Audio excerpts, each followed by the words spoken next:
Surface tension से आप क्या समझते हैं, इसे कौन कौन से फैक्टर्स अफेक्ट करते हैं और इसकी क्या सिग्निफिकेंस होगी। नमस्ते, मेरा नाम अमित दलाल है और इस लेक्चर में हम इन्हीं प्रश्नों के उत्तर खोजने की कोशिश करेंगे।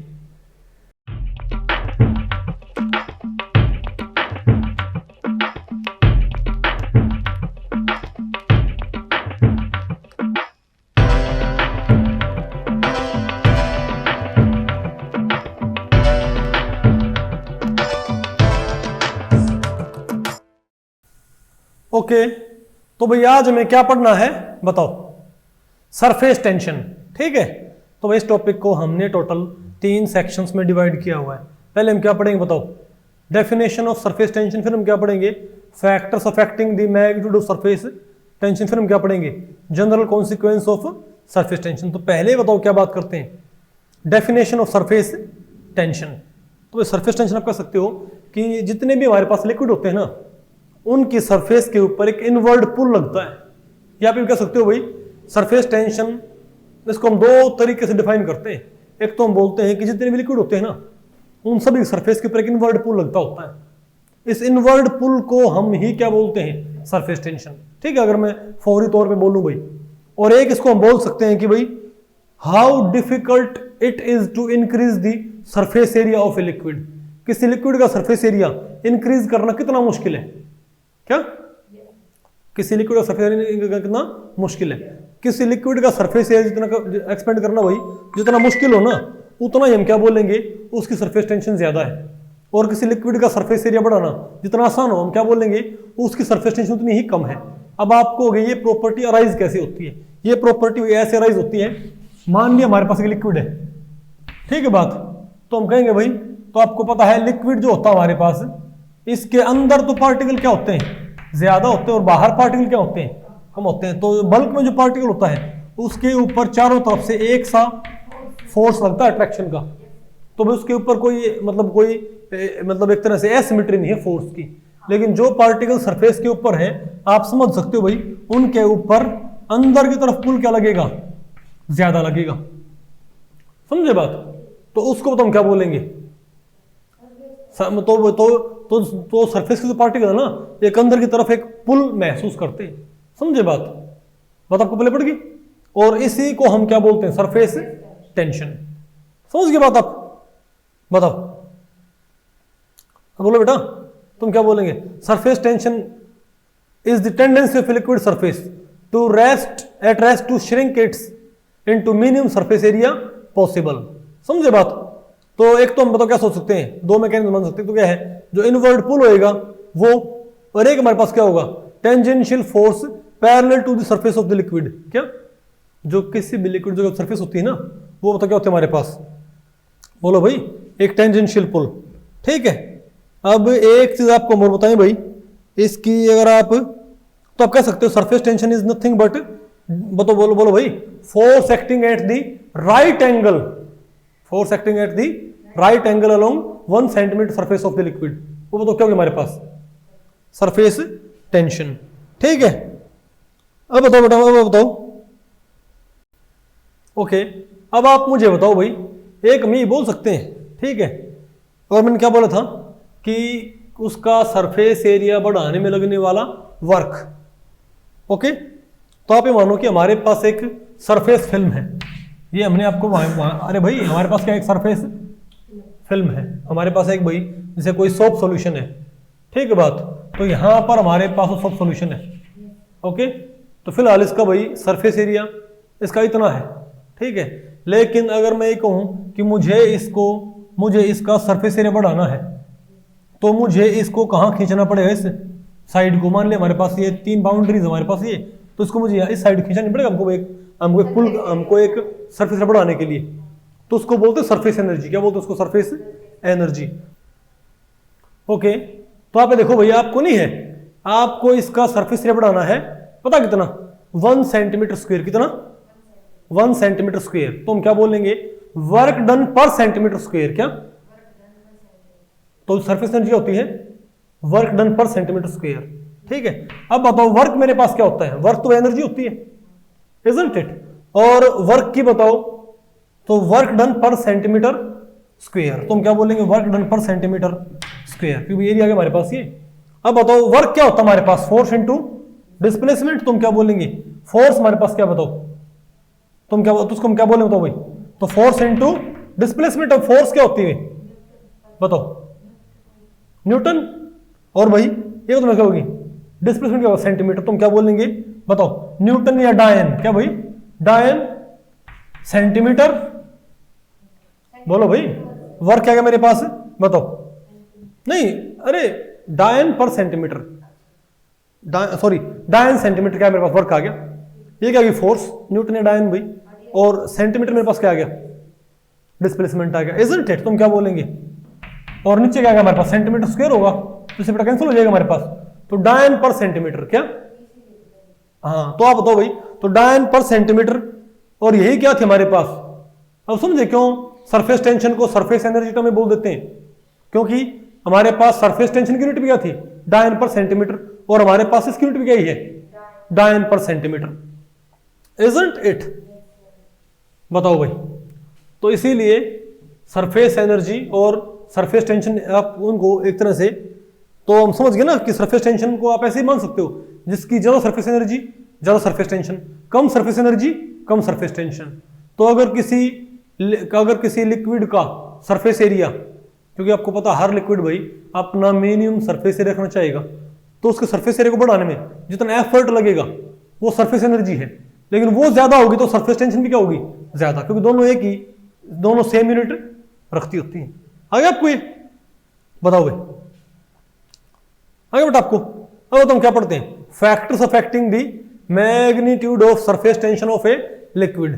तो पहले हम बात करते हैं कि भाई nature of the liquid, nature of the liquid. देखो मैं आपको बताऊं, सभी लिक्विड्स की एक सी सरफेस टेंशन नहीं होती। अगर मैं आपको रिजल्ट बताऊं, फॉर एग्जांपल जो हमारे पास वाटर है, क्या ये डायन पर सेंटीमीटर में है, वाटर की हमारे पास जो भाई सरफेस टेंशन वो है 72.8, नाइट्रोबेंजीन की बेटा 41.8, कार्बन डाइसल्फाइड की है 33.5।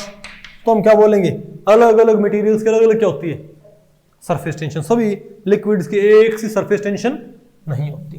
ठीक है, तो एक तो भाई डिपेंड करती है नेचर ऑफ द लिक्विड के ऊपर, दूसरा क्या डिपेंड करती है, इफेक्ट ऑफ टेम्परेचर। मैं आपको बताऊं भाई, टेम्परेचर बढ़ाने पर क्या होता है आपको पता है, सरफेस टेंशन घटती है क्या, टेम्परेचर। और इसका भाई अगर मैं एक क्वेश्चन लिखूं ना, क्या, क्योंकि आपको पता भाई जितना आप क्या बढ़ाओगे, टेम्परेचर बढ़ाओगे ना, उतना इंटरमोलिकुलर अट्रैक्शन क्या होगा, घटेगा, और उससे सरफेस टेंशन क्या होता होगी, घटेगी। और एक फॉर्मूला होता है जो कि टेम्परेचर के इफेक्ट को बताएगा, ये आएगा हमारे पास गामा, हमारे पास क्या है सरफेस टेंशन। ठीक है, और ये बताओ क्या हमारे पास, ये क्या है मॉलिक्यूलर मास, बताओ मेरे पास क्या है, डी है, इनटू ये है 2/3 इज इक्वल टू के ब्रैकेट में टी सी माइनस टी, जहां पर टी तो क्या है टेम्परेचर, और टी सी यहां पर क्या क्रिटिकल टेम्परेचर, एम क्या है मॉलिक्यूलर मास, और डी क्या है डेंसिटी, और गामा क्या है। तो ये फॉर्मूला बताओ, ये बताओ किसका फॉर्मूला होता है, ये किसका कोरिलेशन आपको बताता है, बताओ भाई बताओ, correlation of surface tension with temperature. ठीक है, ओके। अब हमारे पास आखिरी जो भाई पॉइंट रहता है वो बताओ कौन सा रहता है, बताओ इफेक्ट ऑफ सोल्यूट कंसंट्रेशन, कि भाई सोल्यूट कंसंट्रेशन का इफेक्ट क्या होएगा सरफेस टेंशन के ऊपर। तो मैं आपको बताऊं भाई, आमतौर पे जो सरफेस टेंशन होती है ना वो घटती है, क्या आमतौर पे क्या होता है भाई, सरफेस टेंशन सोल्यूट की, अगर मान लें अपने किसी लिक्विड में, हमारे पास जो प्योर लिक्विड होता है तो उसकी सरफेस टेंशन वैसे मैं आपको दूं घट भी सकती है और बढ़ भी सकती है, लेकिन ज्यादातर केसेस में तो क्या होता है घटती है। ओके ओके, जैसे जैसे क्या होगा सोल्यूट की कंसंट्रेशन बढ़ेगी ना तो सरफेस टेंशन घटेगी। ठीक है, इसको थोड़ा मैं आपको बताऊं, लेकिन हमेशा नहीं, हमेशा बेटा ऐसा नहीं होता, कईयों में घटती कईयों में नहीं घटती। ठीक है, ओके। और नहीं जैसे साबुन वगैरह होते हैं भाई, ऐसे अगर आपका सॉल्यूट है ना तो सरफेस टेंशन तो जबरदस्त रेट से घटता है कंसंट्रेशन बढ़ने पर। तो आपके दिमाग में आएगा कि किन लिक्विड किन सॉल्यूट्स के साथ सरफेस टेंशन घटेगी और किन के साथ सरफेस टेंशन बढ़ेगी। तो इसको आप ऐसे मानो कि भाई अगर मान लिया क्या बोलते हैं, फॉर एग्जाम्पल अगर मान लिया आपने भाई क्या बोलते हैं भाई ऐसा कोई कंपाउंड मिला दिया, जब आप कोई चीज ऐड करते हो ना किसी सॉल्वेंट के अंदर भाई, तो अमूमन हम क्या बोलते हैं, वो उसकी कंसंट्रेशन बल्क में और सरफेस पे क्या होती है, एक सी होती है, ठीक है। लेकिन अगर आपने साबुन मिला दिया ना पानी के अंदर, क्या बेटा साबुन मिला दिया, तो साबुन के मॉलिक्यूल यहां पर क्या होते हैं ज्यादा, सरफेस पे क्या होते हैं ज्यादा, और अंदर क्या होता है साबुन के मॉलिक्यूल कम होते हैं।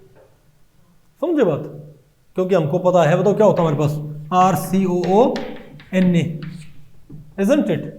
तो Na तो बेशक कहां चला जाएगा भाई इसके अंदर, ठीक है। लेकिन हमारे पास जो RCONA है इसमें भाई R जो पार्ट है हाइड्रोफोबिक पार्ट है, तो ये ऊपर की तरफ रहेगा ये, तो ये सरफेस के ऊपर कंसंट्रेशन क्या होती है, साबुन के मॉलिक्यूल की ज्यादा होती है, ठीक है। तो अगर हमारा सॉल्यूट उसकी कंसंट्रेशन सरफेस पे ज्यादा और बल्क में क्या हो, कम हो, तो सरफेस टेंशन घट जाएगी। तो सॉल्यूट की कंसंट्रेशन बढ़ाने पर है ना सरफेस टेंशन घट जाएगी।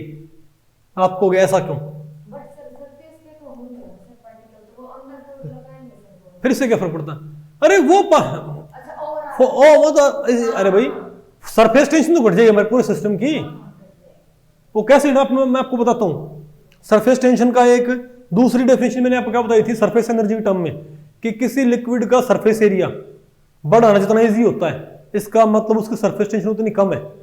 किसी लिक्विड का सरफेस एरिया बढ़ाना जितना आसान होता है, सॉरी किसी लिक्विड का सरफेस एरिया बढ़ाना जितना मुश्किल होता है, उसकी सरफेस टेंशन ज्यादा होती है। और किसी लिक्विड का सरफेस एरिया बढ़ाना जितना मुश्किल होता है, उसकी सरफेस टेंशन ज्यादा होगी। कम एफर्ट लगे एरिया बढ़ाने में तो कम सरफेस टेंशन, ज्यादा एफर्ट लगे ज्यादा सरफेस टेंशन, ठीक है।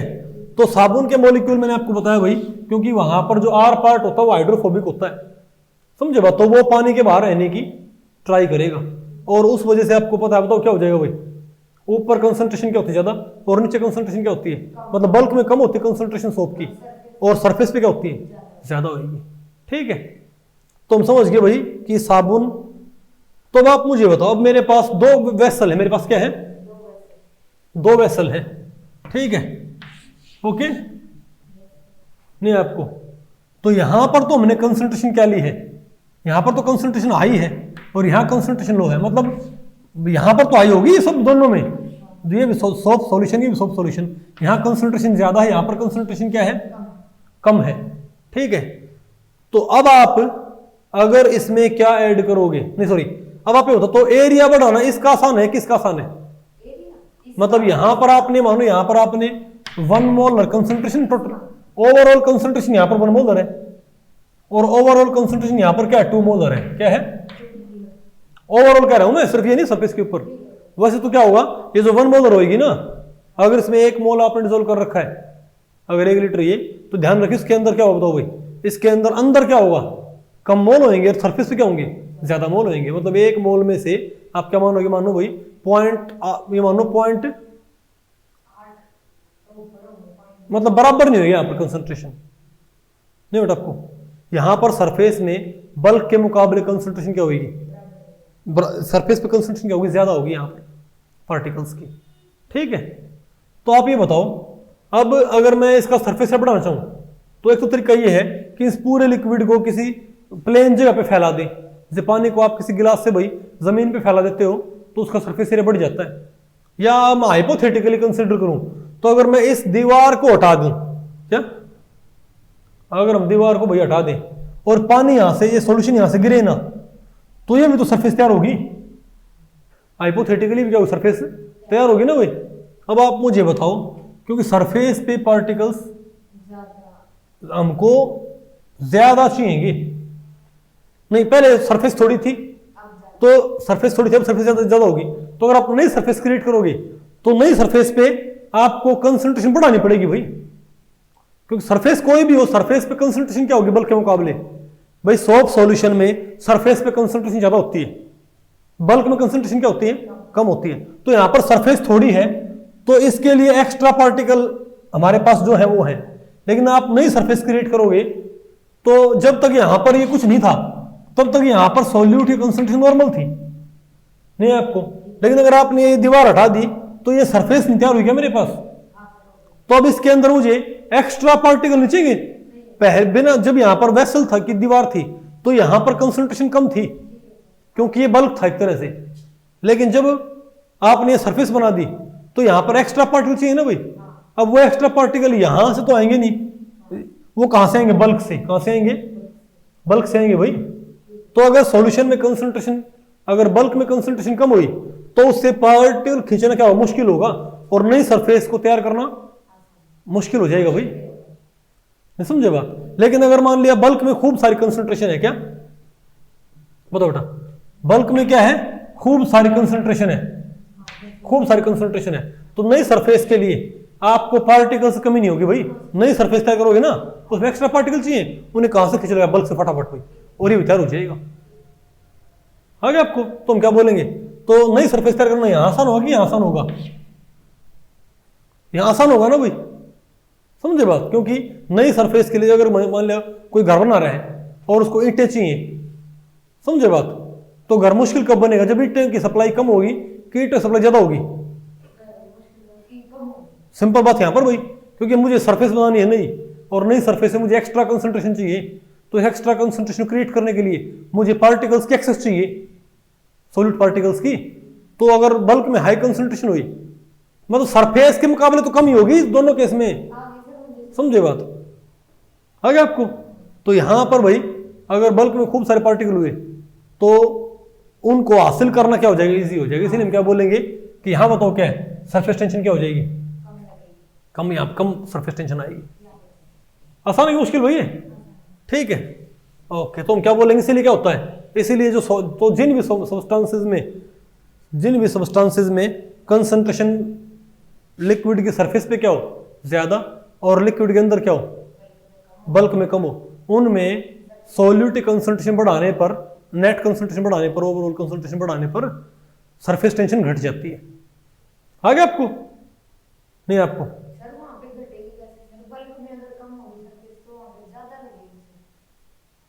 बल्क में क्या होगी? बल्क में अगर कम होगी और सरफेस पे ज्यादा होगी तो कंसंट्रेशन ज्यादा लगेगी। ज्यादा कैसे लगेगी? टेंशन ज्यादा लगेगी सर फिर कम लगेगी सरफेस टेंशन। अब तो सर आपने ये बताया था कि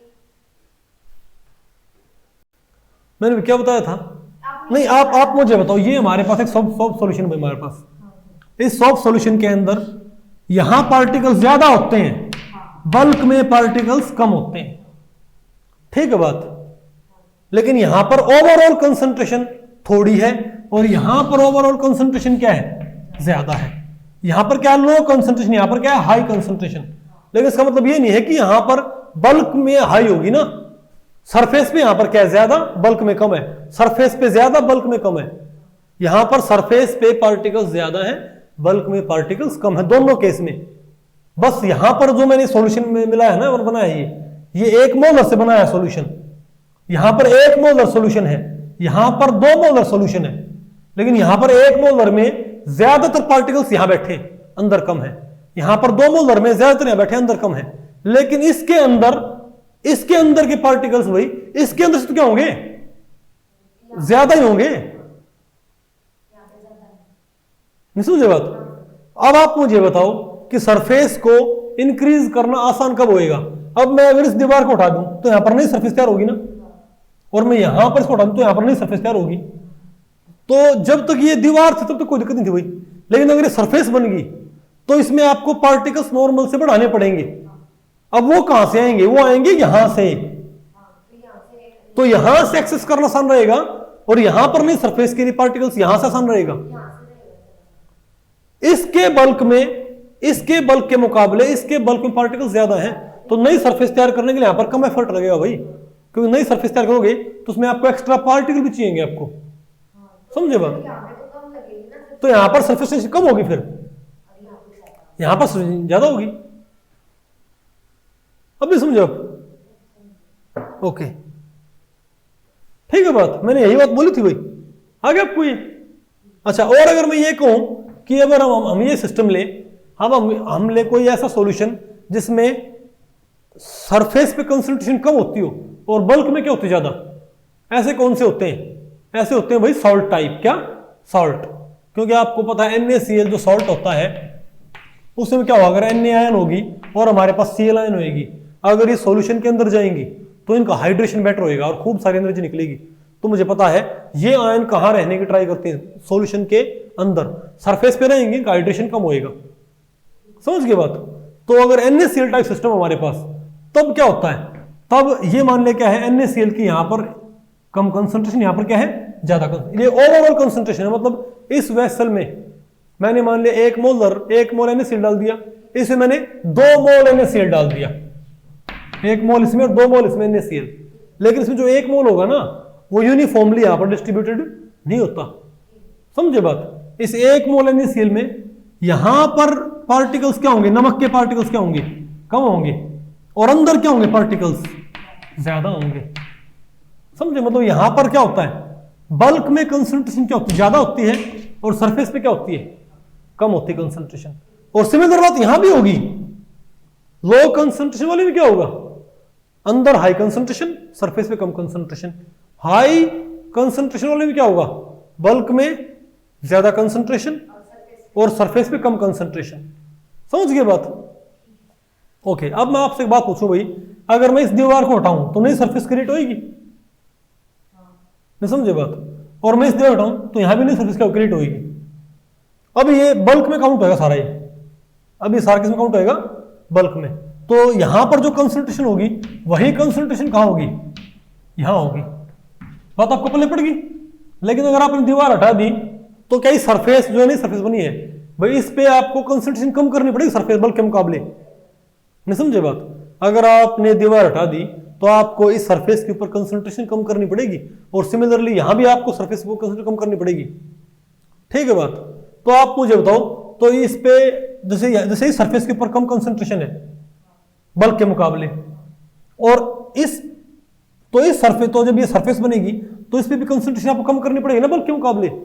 तो ये हटाते ही वो कंसंट्रेशन कैसे कम करेंगे कि हम इस पे जो एक्स्ट्रा पार्टिकल हम कहां पुश कर देंगे, बल्क में, बल्क में, नहीं समझे बात। अब ये क्या है, लो कंसंट्रेशन नेट, ये क्या है, नेट कंसंट्रेशन आई। तो यहां पर इस सरफेस पे अंदर पुश करना आसान रहेगा कि सरफेस पे अंदर पुश करना आसान रहेगा। यहां पर बल्क में खूब सारी कंसंट्रेशन है भाई, तो यहां पर इनको पुश करके मुश्किल होगा नहीं सरफेस क्रिएट करना भाई। तो यहां पर सरफेस टेंशन क्या होगी, बढ़ जाएगी। अब समझ गया तुम क्या बोलेंगे, NaCl फिर क्या होगा हमारे पास, सरफेस टेंशन क्या होगी, घट गई भाई। क्योंकि यहां पर आप, क्योंकि अगर सॉल्यूशन में बल्क में कंसंट्रेशन ज्यादा है और सरफेस पे कंसंट्रेशन कम है, तो आप जो भी नई सरफेस क्रिएट करोगे उस नई सरफेस पे आपको पार्टिकल्स का नंबर कम करना पड़ेगा। तो पार्टिकल्स जाएंगे कहां, उनको आपको बल्क में पुश करना पड़ेगा। और अगर बल्क में बहुत ज्यादा कंसंट्रेशन हुई तो उनको पुश करना मुश्किल होगा, और बल्क में कंसंट्रेशन कम हुई मतलब सरफेस से तो ज्यादा ही होगी, नहीं समझे बात। तो ऐसे केस में क्या होगा, तो हमारे पास जो क्या होते हैं बताओ भाई, तो जो सोप वगैरह हैं वो क्या करते हैं, वो तो सरफेस टेंशन घटाते हैं, और जो हमारे पास क्या होता है, ये क्या होते हैं, सॉल्ट टाइप, ये सरफेस टेंशन को बढ़ा देते हैं। अब आ गया आपको ये, नहीं बेटा आपको ये। अब बताओ क्या हमारे पास, अब general consequences of surface tension. पहला हमारे पास क्या है, स्फेरिकल शेप ऑफ ड्रॉपलेट। आप ये बताओ भाई, जो वाटर ड्रॉपलेट होते हैं वो क्यूबिकल फॉर्म में क्यों नहीं बरसते, बोलो भाई। क्योंकि हाँ, क्यूबिकल फॉर्म में वाटर ड्रॉपलेट क्यूब की फॉर्म में क्यों नहीं बरसते भाई, वो स्फेरिकल क्यों होने की ट्राई करते हैं। उसकी बताओ वजह क्या है, उसकी वजह होती है क्योंकि हर चीज भाई अपना सरफेस एरिया मिनिमम रखना चाहती है। क्या भाई, सरफेस टेंशन क्या होगी, क्योंकि आपको पता है, क्योंकि अगर आप सरफेस एरिया बढ़ाओगे तो उसमें एफर्ट लगता है। तो ज्यादा सरफेस एरिया मोर एनर्जी, कम सरफेस एरिया कम एनर्जी। तो मिनिमम एनर्जी के लिए पार्टिकल क्या चाहेगा कि उसका सरफेस एरिया क्या हो, मिनिमम। समझो। तो भाई एक क्यूब का सरफेस एरिया क्या होता है, ज्यादा होता है। क्या होता है, अगर आप एक पर्टिकुलर मटेरियल से, एक पर्टिकुलर अमाउंट ऑफ मैटर से एक क्यूब बनाओ और उसी से क्या बनाओ, एक स्फीयर। एक काम करो आप भाई, आप मिट्टी लेके, गीली मिट्टी, और उससे एक स्फीयर बना लियो, और स्फीयर का रेडियस लेके और आप उसका सरफेस एरिया निकाल लियो। ठीक है बात। फिर उसी मिट्टी को आप क्यूब की शक्ल दे दियो और फिर देखियो ज्यादा सरफेस एरिया किसका है। उसी मिट्टी से तो बराबर ही होगा। बराबर कैसे होगा, आप कमाल कर रहे हो भाई। सरफेस एरिया, उसका वॉल्यूम नहीं, सरफेस एरिया। आप बताओ, अगर आप मिट्टी को अगर आप उसकी पतली प्लेट बना देते हो उस मिट्टी की उसकी, तो उसका सरफेस कितना बढ़ जाएगा बताइए, समझेगा तुम क्या बोलेंगे। तो इसीलिए वाटर ड्रॉपलेट क्या होते हैं हमारे पास, बताओ। दूसरा क्या होता है, राइज इन द कैपिलरी। क्या, अब जो चीजें भाई वाटर को, जो मटेरियल वाटर को वेट करते हैं, समझे बात भाई, उनमें आपको पता है अगर मान लिया आप एक कैपिलरी यहां पर डिप कर देते हो, समझे बात। अरे भाई पानी जिनको गिला करता है ना, तो क्या होता है, यहां पर एक फोर्स पुश नहीं होगी, क्या होगी ना भाई। तो वो कैपिलरी को इसको यहां पर पुश करेगा, तो इसमें ये बताओ कहां पर आ जाएगा, ऊपर की तरफ, समझे बात आपको पहले पड़ गई। तो इसको हम क्या बोलते हैं, मिनिस्कस, क्या बोलते हैं, मिनिस्कस बोलते हैं इसको भाई, ठीक है। और इनके अंदर, अच्छा आउटसाइड के मुकाबले कैपिलरी में अंदर क्या होगा बताओ भाई, लेवल ऊपर हो जाएगा। और अगर कोई मटेरियल पानी को गीला नहीं करता है, अरे भाई जो कोई वाटर रिपेलेंट हो, क्या वाटर रिपेलेंट, उससे तो क्या हो जाएगा, तो ये नीचे आ जाएगा, समझो। तो आपने भी पढ़ रखा सारा ये, ठीक है बात। और जो मिनिस्कस होएगा ना, मैं आपको बताऊं भाई, तो राइज इन कैपिलरी भी ऐसे ही होता है, क्योंकि यहां पर ही इसको पुश करेगा तो ये ऊपर की तरफ इसके अंदर जाएगा। नहीं बात आपको पहले पड़ी। अच्छा तो और ध्यान रखियो, जो वाटर जिन मेटेरियल को क्या करेगा, गीला करेगा ना, ठीक है, उनके अंदर तो कैपिलरी का मिनिस्कस ऐसा नजर आएगा आपको, ऐसा, ओके। और जिनके अंदर जो भाई पानी को गीला नहीं करते ना, उनमें बताओ कैपिलरी में आपको ऐसा मिनिस्कस आपको नजर आएगा। इसमें कनकेव, इसमें क्या नजर हमको भाई, कन्वेक्स, इजंट इट, बताओ। और इसको क्या बोलते हैं, और जो एंगल फॉर्म करता है इसको बोलते हैं इंटरफेशियल एंगल। क्या बोलते हैं इसको, अरे भाई इस ट्यूब के अंदर बताओ क्या हो जाएगा, अरे भाई अगर हमारे पास ये है तो इसको तो हम क्या बोलेंगे, इंटरफेशियल एंगल। क्या बोलेंगे इसको, इंटरफेशियल एंगल। अरे भाई ये जो सरफेस नहीं है, एक कैपिलरी के अंदर की बात है ये, ठीक है, तो इंटरफेशियल एंगल आ गया आपको। अच्छा एक बात और इसी वजह से आप देखो भाई, जितने जो दिया होता है उसमें ऑयल ऊपर नहीं पहुंच जाता क्या, क्योंकि उसमें भाई दिए में ऑयल कैसे पर पहुंचता है, ऐसे ही पहुंचता है ऊपर उसके अंदर, ठीक है बात, ओके। अच्छा क्या भाई, इंटरफेशियल टेंशन। क्या, इंटरफेशियल टेंशन। भाई देखो, अगर दो सरफेस आपस में कांटेक्ट में आती हैं, दो सरफेस आपस में क्या आएंगी, कांटेक्ट में आएंगी, तो उनके जो सरफेस टेंशन होएगी ना, वो वहां पर उसको हम क्या बोलेंगे, तब इंटरफेशियल टेंशन। क्या बोलेंगे उसको, ये मैं आपको बताऊं, सरफेस टेंशन में कितनी क्या होती है, इंटरफेशियल टेंशन होती है वेपर फेज और लिक्विड फेज के बीच में। आ गया आपको। तो ज्यादा सरफेस टेंशन होगी तो ज्यादा क्या होगा हमारे पास, इंटरफेशियल टेंशन। मतलब आमतौर पर क्या होता है, जो इंटरफेशियल टेंशन होती है ना, वो उन दोनों के बीच की होती है। क्या, अरे बोलो भाई, मतलब उनका क्या होगी, इंटरमीडिएट, ठीक है। नहीं बेटा आपको भाई, आमतौर पे जो सरफेस, जो इंटरफेशियल टेंशन होगी ना दो लिक्विड्स की, वो उनकी सरफेस टेंशन का क्या होगा, इंटरमीडिएट, लेकिन कई बार उससे वो कम भी हो सकती है।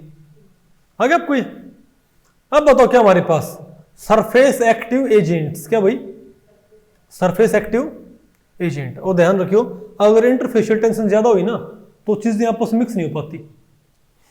अब आप ये बताओ, अगर मान लिया मुझे पता है जो ऑयल और वाटर हम आपस में मिक्स नहीं होते, तो अगर मान लिया ऑयल ड्रॉपलेट है, तो उसको हम सिंपल पानी से साफ करते हैं तो साफ होता नहीं। उसकी वजह क्या होती है, क्योंकि पानी इसके अंदर, पानी क्या ही और इसके सरफेस क्या होती है भाई, एक इंटरफेशियल टेंशन होती है, इसलिए आपस में मिक्स नहीं हो पाते। लेकिन अगर आपने उसमें क्या मिला दिया, साबुन वगैरह मिला दिया है, समझे बात, तो क्या, तो साबुन क्या करता है, अब उसका पूरा मैकेनिज्म मैंने पढ़ा रखा है ऑलरेडी। वहां पर क्या बोलते हैं, आपको उसको पढ़ाएंगे, क्या बोलते हैं, कोलाइडल स्टेट के अंदर क्लीनिंग एक्शन ऑफ सोप। लेकिन फिलहाल ध्यान रखो भाई कि जो ये इनको बोलते हैं सरफेस एक्टिव एजेंट्स, जो सरफेस टेंशन बहुत कम कर देते हैं, समझो। तो क्या करेगा, वो इन दोनों के बीच का इंटरफेशियल टेंशन भी कम कर देगा। अगर इंटरफेशियल टेंशन कम हो गया तो पानी और ऑयल आपस में मिक्स हो जाएंगे। इसलिए क्या होता है, अगर हमारे मान लो ऑयली एंड है और हम ऐसे साफ करें तो हमारे हाथ साफ नहीं होते, लेकिन हम साबुन ला के साफ करें तो हो जाते हैं, क्योंकि फिर जो ऑयल था ना वो पानी से मिक्स हो जाएगा और पानी के साथ ही बह जाएगा। आ गया आपको ये? बताओ बेटा, नहीं आया क्या? तो भाई इस लेक्चर में इतना है। अगर इस लेक्चर के बारे में आपके कुछ प्रश्न या सुझाव है तो आप मुझे नीचे कमेंट सेक्शन में पूछ सकते हैं, मैं उनके उत्तर देने की पूरी कोशिश करूंगा। तो ठीक है, मिलते हैं अगले लेक्चर में, तब तक के लिए नमस्ते।